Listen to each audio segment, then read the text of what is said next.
That's my good news. Delhi की बंगे company के कर्मचारियों ने विश्व खाद्य दिवस 2025 के अवसर पर एक उल्लेखनीय पहल की, जिसमें उन्होंने 26 देशों के 148 शहरों में स्वयंसेवक गतिविधियों का आयोजन किया। इस पहल के तहत कर्मचारियों ने विभिन्न समुदायों में खाद्य सुरक्षा बढ़ाने के लिए सहायता प्रदान की, जिससे 1 लाख से अधिक लोगों को लाभ हुआ। यह कदम दर्शाता है कि वैश्विक कंपनियां भी समाज सेवा में सक्रिय भूमिका निभा सकती हैं। बंगे के सीईओ विक्टर डेविड ने कहा, हमारे कर्मचारियों की इस पहल से यह सिद्ध होता है कि एकजुट प्रयासों से हम वैश्विक स्तर पर सकारात्मक परिवर्तन ला सकते हैं। उन्होंने आगे कहा कि विश्व खाद्य दिवस हमें यह याद दिलाता है कि हर व्यक्ति को सुरक्षित और पोषण मुक्त भोजन मिलना चाहिए और हम इस दिशा में अपनी जिम्मेदारी निभाने के लिए प्रतिबद्ध हैं। इस पहल के अंतर्गत बंगे के कर्मचारियों ने खाद्य सामग्री का वितरण, पौष्टिक आहार के बारे में जागरूकता अभियान और स्थानीय समुदाय में खाद्य सुरक्षा से संबंधित कार्यशालाओं का आयोजन किया। इन गतिविधियों ने न केवल लाभार्थियों को पोषण मुक्त भोजन उपलब्ध कराया, बल्कि उन्हें खाद्य सुरक्षा के महत्व के बारे में भी बताया। बंगे की इस पहल से यह स्पष्ट होता है कि व्यावसायिक क्षेत्र में कार्यरत संगठन भी सामाजिक जिम्मेदारी निभाने में सक्रिय भूमिका अदा कर सकते हैं।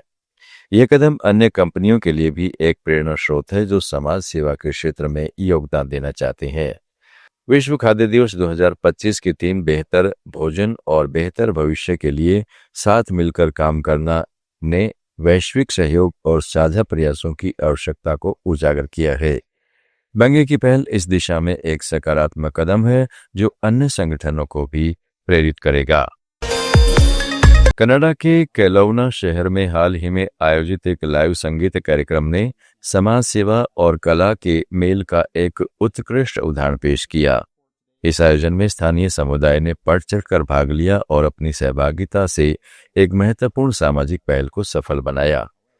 कार्यक्रम का मुख्य उद्देश्य ब्रिटिश कोलंबिया चिल्ड्रन हॉस्पिटल के लिए वित्तीय सहायता जुटाना था। आयोजन में जुटाई गई राशि $40,000 से अधिक है, जो हॉस्पिटल में बच्चों के स्वास्थ्य सेवाओं को बेहतर बनाने और नई सुविधाओं को उपलब्ध कराने में इस्तेमाल की जाएगी। इस कार्यक्रम में कई स्थानीय कलाकारों ने अपनी प्रस्तुतियां दी, जिसमें संगीत, गायन और नृत्य शामिल थे। आयोजकों ने बताया कि यह पहल केवल धन जुटाने तक सीमित नहीं थी, बल्कि इसका मकसद लोगों में समाज सेवा और मानवता के प्रति जागरूकता भी बढ़ाना था। कार्यक्रम के आयोजक सारा जॉनसन ने कहा है कि कला और संगीत केवल मनोरंजन का साधन नहीं है।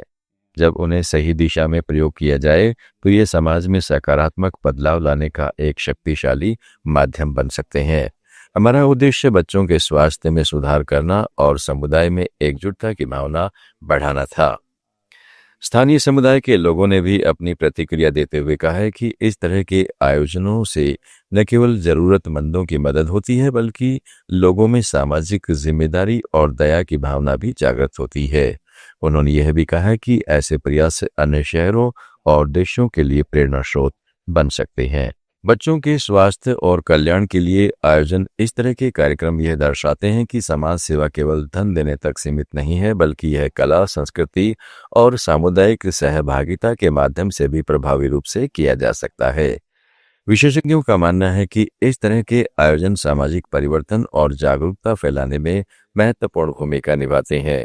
इससे न केवल बच्चों के स्वास्थ्य में सुधार होता है, बल्कि पूरे समाज में सकारात्मक ऊर्जा और सहयोग की भावना भी पैदा होती है। इस कार्यक्रम के माध्यम से यह स्पष्ट हो गया है कि कला, संगीत और समाज सेवा का समन्वय समाज में बड़े पैमाने पर बदलाव ला सकता है। कोलोना का यह लाइव संगीत कार्यक्रम एक मिसाल बन गया है कि जब समुदाय, कलाकार और सामाजिक उद्देश्य एक साथ आते हैं तो अद्भुत परिणाम हासिल किए जा सकते हैं। इस पहल से यह संदेश भी जाता है कि हर व्यक्ति, चाहे कलाकार हो या सामान्य नागरिक, समाज सेवा में योगदान दे सकता है। यह प्रयास बच्चों के स्वास्थ्य में सुधार लाने के साथ साथ समाज में एकजुटता और सहयोग की भावना को भी मजबूत करता है। निष्कर्ष, केलोवना में आयोजित यह लाइव संगीत कार्यक्रम यह साबित करता है कि संगीत, कला और समाज सेवा का मेल समाज के लिए वास्तविक बदलाव ला सकता है। $40,000 से अधिक की राशि जुटाकर इस पहल ने बच्चों के स्वास्थ्य के क्षेत्र में एक महत्वपूर्ण योगदान दिया है और पूरे समुदाय के लिए प्रेरणा स्रोत बन गया है। Well, good afternoon. Happy Sunday, August 31st, Labor Day long weekend. I'm here at the show home in the Orchard, and we're open 12 to 4 today, as well as every Saturday and Sunday. So come on out, pay us a visit, see our show home, and talk to us about building. However, you know what? I want to challenge Kelowna here. We are notoriously late in booking for events.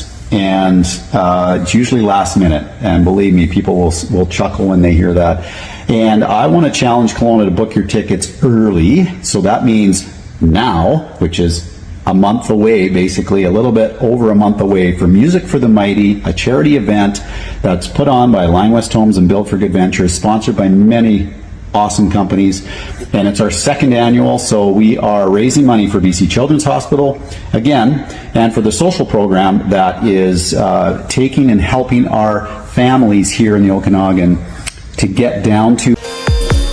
कभी कभी सच्ची प्रेरणा हमें छोटी उम्र के बच्चों से मिलती है जो अपने जीवन की कठिन परिस्थितियों के बावजूद संघर्ष और मेहनत से कभी पीछे नहीं हटते। कजरी मात्र 7 साल की बच्ची उत्तर प्रदेश के लखनऊ के भवानीगंज इलाके में अपने परिवार के साथ रहती है। इसके माता पिता रोजाना मजदूरी और छोटे मोटे काम करके परिवार का पेट पालते हैं। कजरी के जीवन की कहानी इस बात का जीवंत प्रमाण है कि सच्ची ताकत उम्र या हालात से नहीं बल्कि साहस और मेहनत में होती है। भले ही वह सिर्फ 7 साल की है, लेकिन उसके दिन का कार्यक्रम और जिम्मेदारियां कई वयस्कों के लिए भी चुनौतीपूर्ण है।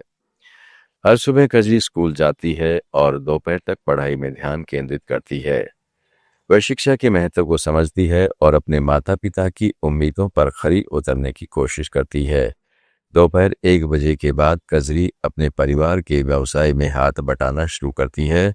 वह कॉटन की मोमबत्तियों के बातों की तैयारी, टोकरी बनाना और अलाई बलाई जैसी पारंपरिक वस्तुएं बनाने में मदद करती है। उत्तर भारत में दिवाली के समय उपयोग की जाने वाली एक पारंपरिक वस्तु है। इसे पूजा में रखा जाता है। बुरी नजर से बचने के लिए घर में सजाया जाता है और इसे धन संपत्ति और खुशहाली के प्रतीक के रूप में भी माना जाता है।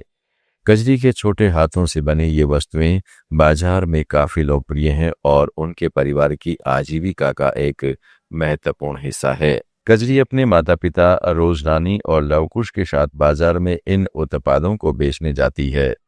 वहां वह ग्राहकों से मिलती है, सामान दिखाती है और बिक्री में मदद करती है। यह उम्र के हिसाब से असामान्य काम है, लेकिन कजरी की मेहनत और लगन ने उसे इस भूमिका में सक्षम बना दिया है। कजरी की कहानी केवल उनके परिवार की आजीविका तक सीमित नहीं है, यह एक सामाजिक संदेश भी है कि छोटे बच्चों में भी जब जिम्मेदारी और साहस होता है तो वे किसी भी कठिन परिस्थिति का सामना कर सकते हैं। कजरी जैसे बच्चे हमारी चेतना को जगाते हैं कि संघर्ष और मेहनत के बिना सफलता और सम्मान संभव नहीं है, चाहे उम्र कितनी भी कम क्यों न हो। कजरी की मेहनत और परिश्रम ने न केवल उनके परिवार के जीवन में सुधार लाया, बल्कि भवानीगंज और आसपास के समुदाय में एक प्रेरणा भी पैदा की है। लोग उसके साहस की तारीफ करते हैं और कहते हैं कि उसके छोटे हाथों में बड़ी जिम्मेदारी निभाने की शक्ति है। हालांकि कजरी को कठिनाइयों का सामना करना पड़ता है, जैसे थकान, कभी कभी समय पर स्कूल न जाना या बाजारों में ग्राहकों का सामना, फिर भी वह कभी हिम्मत नहीं हारती। उसका यह दृढ़ संकल्प यह दर्शाता है कि सच्ची शक्ति परिस्थितियों के बावजूद अपने लक्ष्य की ओर अग्रसर रहने में होती है। इस कहानी में यह भी समझ आता है कि समाज में ऐसे कई बच्चे हैं जो शिक्षा और खेलकूद के बीच में जिम्मेदारियां निभाते हुए अपने परिवार की मदद कर रहे हैं। उनके संघर्ष और मेहनत की सराहना करना और उन्हें समर्थन देना हम सभी की जिम्मेदारी है। भले ही कजरी अभी छोटी है, लेकिन उसका जीवन संदेश देता है कि मेहनत, लगन और आत्मविश्वास किसी भी उम्र में महान उपलब्धियां ला सकते हैं। कजरी की ये कहानी न केवल लखनऊ या भवानीगंज के लोगों के लिए प्रेरणा है, बल्कि पूरे देश के लिए एक उदाहरण है कि कैसे छोटे कदम भी बड़े बदलाव ला सकते हैं। गुड न्यूज में आज इतना ही। जुड़े रहिएगा लेट्स माइक के साथ। आप सुन रहे थे लेट्स माइक।